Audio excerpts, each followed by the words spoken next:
স্বরাষ্ট্রমন্ত্রী বললেন যে ওনারা দুইজনেই নির্বাসনে ছিলেন এবং নির্বাসনে ছিলেন বলেই এই আন্দোলনটা সাকসেসফুল হয়েছে।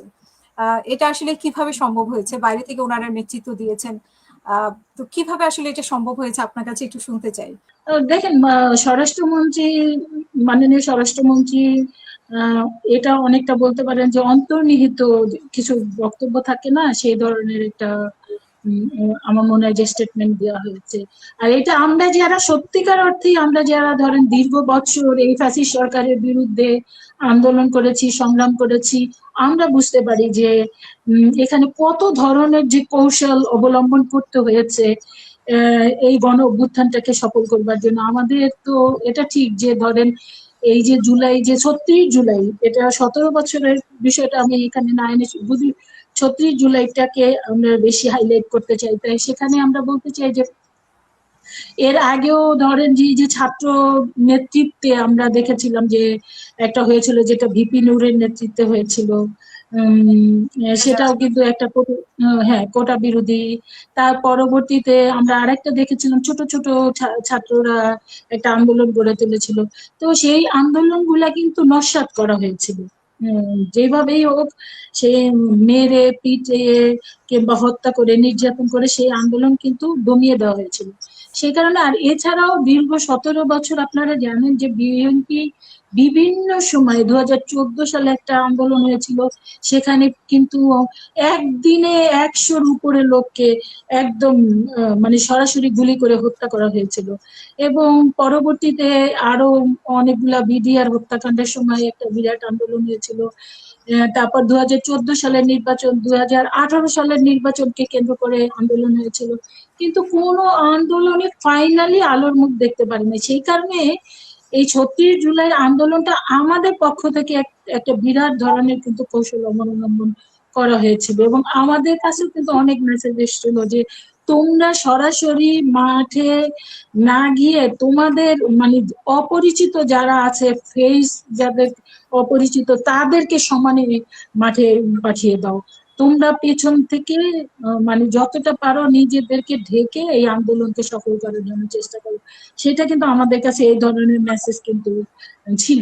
তো কাজেই আমার মনে হয় যে মাননীয় স্বরাষ্ট্রমন্ত্রী এই যে আমরা যে মানে কৌশল অবলম্বন করেছি আমাদের দলের পক্ষ থেকে, সেটাই কিন্তু তিনি এখানে উপস্থাপন করেছেন। আমার মনে হয় যে আমরা এই আন্দোলনকে সফল করবার জন্য, যদিও আপনারা দেখেছেন যে এই জুলাই এই আপনারা আন্দোলনে 36 দিনে থেকেছেন এটা তো আমরা জানতাম বা আমরা জানি যে আপনারা তখনই, আমরা যেহেতু আমরা এটা নিয়ে অনেক, তখন মনে হয় 3টা 4টাও টকশো করা হয়েছে, যখন ইন্টারনেট বন্ধ হয়ে গিয়েছিল বাইরে থেকে আমরা মানে বসে বসে টকশো করতাম, তখন কিন্তু আমরা জানতে পারছি যে বিএনপি এটার পিছনে না, আছে। এটা এটা আপনারা জানেন, সচেতন নাগরিক যারা কিংবা পলিটিক্যাল কনসিয়াস যারা কিংবা আপনাদের সাথে আপনাদের মতো জার্নালিস্ট যারা, মানে মোট কথা সচেতন যারা, তারা তো বুঝতেই পেরেছে। কিন্তু এটা তো জানেন যে বাংলাদেশের এখনো অসংখ্য জনগণ আছে, তারা পলিটিক্যালি অতটা সচেতন না। যে কারণেই তো এই ফ্যাসিস্টরা এতটা বছর নানা রকমের কৌশল অপকৌশল অবলম্বন করে তারা কিন্তু জোর করে ক্ষমতায় থাকতে পেরেছে। তো সেই সেই জায়গা থেকে আমার মনে হয় যে মাননীয় স্বরাষ্ট্রমন্ত্রী বলেছেন যে ওই ওই ওই জনগোষ্ঠীকে সামনে রেখে যে আমরা হয়তো বা দেশে থাকলে ওইভাবে করতে পারতাম, মানে আন্দোলনটা সফল হতো না। আমার মনে হয় যে উনি ওই বিষয়টাই বলতে চেয়েছেন যে আমরা যে ধরনের কৌশলগুলো অবলম্বন করেছি, তো সেটা তো আমাদের সচেতন নাগরিকরা জানে, কিন্তু যারা আবেগী কিংবা যারা পলিটিক্স নিয়ে অত বেশি গভীরে চিন্তা করতে পারেন না কিংবা করেন না, এদের সংখ্যাটাও তো অনেক ব্যাপক। তো তাদেরকে বোঝানোর জন্যই হয়তো বা উনি এই ধরনের বক্তব্য দিয়েছেন তো এখানে যে আরেকটা আসলে কথাও আসে যে ওনারা দুইজনেই বাইরে ছিলেন কিন্তু হঠাৎ করে এসে ওনারা ক্ষমতায় বসে গেলেন, তো মানে রেডিমেড দেখেন ক্ষমতায় বসে ওনারা দুজন কিন্তু বাইরে এমনি এমনি যান নাই।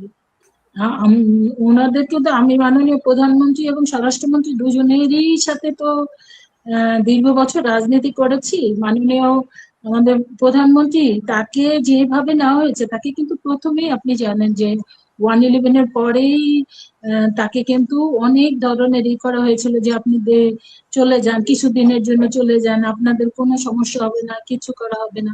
তখন কিন্তু আমাদের মাননীয় প্রধানমন্ত্রী তিনি কিন্তু আপোষ করেননি, তিনি কিন্তু বলেছেন না, কেন যাব, আমি তো কোনো অন্যায় করিনি, অপরাধ করিনি, আমি কেন যাবো? সেই কারণে কিন্তু তাকে গ্রেপ্তার করা হলো, তার মেরুদণ্ড ভেঙে দেওয়া হলো, এবং তার নিরপরাধ ভাই, যে রাজনীতির সাথে কোনো সম্পৃক্ততা ছিল না, আর আরাফাত রহমান কোকো ভাইকেও গ্রেপ্তার করা হলো, তারও নির্যাতন করা হলো। কাজেই তার পরবর্তীতে তারপরেও কিন্তু অনেক চেয়েছে যে উনি চলে যান, উনি কিন্তু কোনো রকমের আপোষ করেননি। যেই কারণেই এমন নির্যাতন করা হয়েছে যে শেষে যে উনি সে লন্ডনে গেলেন, তখন আমার খুবই সৌভাগ্য হয়েছিল। এটা সৌভাগ্য বলতে পারেন, দুর্ভাগ্য বলতে পারেন। আমার ওই ওই চেহারা আমি মাননীয় প্রধানমন্ত্রী আর কোনোদিন মানে দেখতে হবে, এটা আমি কোনোদিন স্বপ্নেও কল্পনা করি নাই। ওনাকে যেদিন এয়ারপোর্টে নেওয়া হলো, মানে উনি লন্ডন যাচ্ছেন, সেদিন একদম গুটি কয়েক, মানে ধরেন আমাদের পক্ষ থেকে সর্বোচ্চ 25 জন নেতাকর্মী ছিল।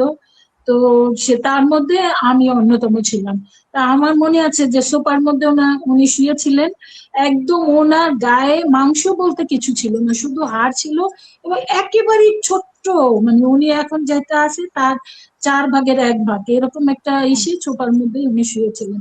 তা আমাকে ডেকে নিয়ে ডেকে উনি বললেন যে আমি আমিও যাচ্ছি, না যে উপায় নেই, বাঁচতে বাঁচতে হলে আমাকে তো উন্নত চিকিৎসা করে নিতে হবে, না হলে তো তোমাকে জীবিত অবস্থায় তুমি পাবে না। তা আমি যাচ্ছি, আমার ছোট ভাইও ট্রিটমেন্টের জন্য যাচ্ছে, আম্মা রেগে গেলেন, এখন তোমরাই আম্মার সন্তান, তোমরা কিন্তু সার্বক্ষণিক আম্মার সাথে থাকো। তো আমি কিন্তু সেটা একটা পবিত্র দায়িত্ব হিসেবে নিয়েছিলাম। কোনোদিনই ম্যাডামের যত প্রতিকূলতা এসছে, ম্যাডামের পাশ থেকে আমি কিন্তু সরিনি। এটা হলো আমাদের মাননীয় প্রধানমন্ত্রীর আমার প্রতি যে নির্দেশ, সেটা আমি পালন করেছি। তা আমি যেটা বলতে চাই, তো উনি কিন্তু এমনি এমনি যান নাই, উনি কিন্তু চরম স্ট্রাগল করে একদম জীবন আমি মৃত্যুর আপনার সন্ধি কাছে উনি হ্যাঁ বিদেশে গিয়েছেন। আরেকটা হলো মাননীয় স্বরাষ্ট্রমন্ত্রী, তার অবস্থা তা তো সবাই জানেন। তিনি মানে দীর্ঘদিন যাবৎ বিএনপির মুখপাত্র হিসেবে তিনি কিন্তু দায়িত্ব পালন করেছেন, এবং তাকে যখন গুম করা হলো, তো এবং গুম করে তাকে কিন্তু এই যে ইন্ডিয়ায় ফেলে রাখা হলো, সেটাও তো মানে তাকেও তো জীবন মৃত্যু মুখোমুখি হয়েই, তাই সে যে জীবিত ফিরে আসবে, ইলিয়াস আলী ভাইকে আমরা ফেরত পাই নাই। আমি তো প্রথম যখন তাকে গুম করা হলো, আমি ভেবেছি তাকেও আমরা হারিয়ে ফেললাম। আল্লাহ পাক রাখে, আল্লাহ মারেকে, তাকে আল্লাহ রেখেছেন, তিনি আবার এসেছেন। তা কাজেই তাদের যে এই যে যুদ্ধ, এই যুদ্ধটা আমি মনে করি বাংলাদেশের কোনো নাগরিকের চাইতেই কম না। আমরা যারা এখানে অবস্থান করেছিলাম তাদের অনেকের চাইতে অনেক বেশি, কারণ তারা চরম নির্যাতনের মুখোমুখি হয়ে তারা কিন্তু বিদেশে থাকতে হয়েছে।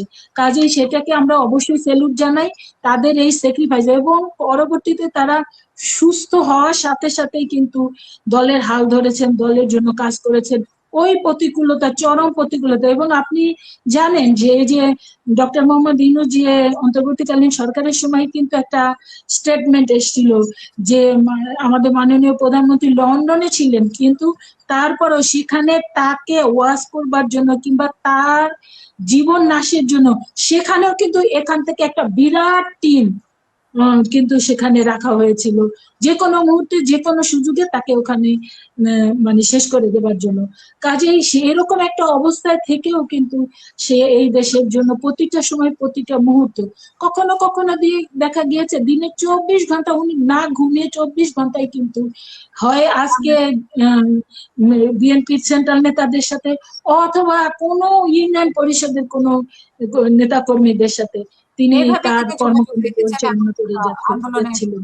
আন্দোলনে উৎসাহ জুগিয়েছেন বা আন্দোলনের হ্যাঁ, নির্দেশনাগুলো প্রতিটা সময় প্রতিটা মুহূর্ত তিনি আন্দোলন। আর বিশেষ করে আপনি জানেন 2018 সালে যখন দেশনেত্রী বেগম খালেদা জিয়াকে গ্রেপ্তার করা হলো, তারপরে তো একেবারে পুরোপুরি দায়িত্বটা তাকে বিএনপিকে, এবং বিএনপিকে জাগিয়ে রাখা, বিএনপি নেতা কর্মীদের সবসময় সাহস দেওয়া, এবং গোপনে গোপনে প্রত্যেকটা নেতা কর্মী যে যেখানে নির্যাতিত হয়েছে তাকেই কিন্তু নানাভাবে ফাইন্যান্সিয়াল সাপোর্ট দেওয়া হয়েছে, তারপরে আইনগত সাপোর্ট দেওয়া হয়েছে, মেডিকেল সাপোর্ট দেওয়া হয়েছে।